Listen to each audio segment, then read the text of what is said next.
पाकिस्तान तहरीक इंसाफ के चेयरमैन इमरान खान ने कहा है कि क्या आइन की आर्टिकल 14 का इतलाक सिर्फ ताकतवर अफराद के लिए होता है? क्या दीगर अफराद के बुनियादी इंसानी शर्फ को कोई तहफ़्फ़ुज़ हासिल नहीं?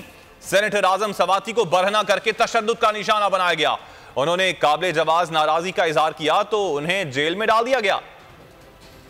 क्या आर्टिकल 14 सिर्फ ताकतवर अफराद के लिए? इमरान खान के सुप्रीम कोर्ट से बड़े सवाल। पाकिस्तान तहरीक इंसाफ के चेयरमैन इमरान खान ने ट्वीट किया, आइन का आर्टिकल 14 फर्द की इज्जत नफ्स के तहफ़्फ़ुज़ से मुताल्लिक़ है। सेनेटर आजम सवाती का हवाला देते हुए लिखा, क्या आर्टिकल 14 का इतलाक सिर्फ ताकतवर अफराद के लिए होता है? मेरा सुप्रीम कोर्ट के मौजूद जजों से सवाल है कि क्या आइन की इस शक़्क़ का इतलाक सिर्फ रियासत के ताकतवर अफराद पर होता है और क्या दीगर अफराद के बुनियादी इंसानी शर्फ को कोई तहफ़्फ़ुज़ हासिल नहीं? इमरान खान ने मजीद लिखा कि सेनेटर आजम सवाती को बरहना करके तशद्दुद का निशाना बनाया गया। इनकी अहलिया को गैर कानूनी वीडियो भेजकर इनकी तस्लील की गई। वो कई हफ्तों तक सुप्रीम कोर्ट से इंसाफ मांगते रहे लेकिन कोई फायदा नहीं हुआ। उन्होंने काबिल जवाज नाराजगी और गुस्से का इजहार किया तो इन्हें जेल में डाल दिया गया। पूरे पाकिस्तान में उनके खिलाफ 15 मुकदमात दर्ज कर दिए गए।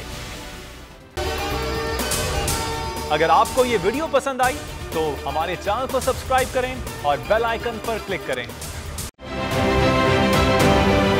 आप ये समझें, ये जो हक है ना, हक पे खड़े रहना और हक को बोलना, ये दूर से लगता है तन्हा हो गए लोग। आप खान साहब को देखें, तन्हा दिखाई देने, सारी जमातें मिलकर उनके खिलाफ हैं, लेकिन आज भी पाकिस्तान के अवाम उस हक की आवाज़ के पीछे जो है 80% से ज़्यादा अवाम उनके साथ है। सेम एग्जैक्टली इसी तरीके से बोल की कहानी है भाई। बिल्कुल अलग आपको तन्हा दिखाई देगा, हर जगह आपको खड़ा हुआ नजर आएगा, हटेगा नहीं किसी चीज़ से। और उसके साथ भी 80% अवाम अगर आज आप देखें तो उसे बोल दिख रही है।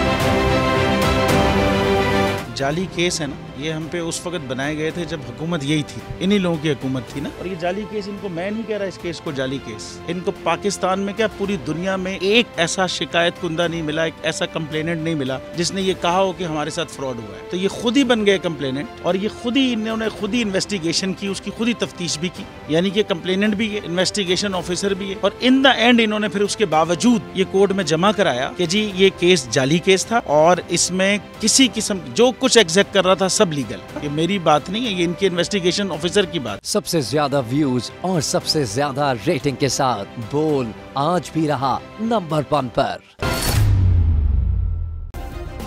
सब्सक्राइब करें और बेल दबाएं ताकि कोई खबर रह न जाए।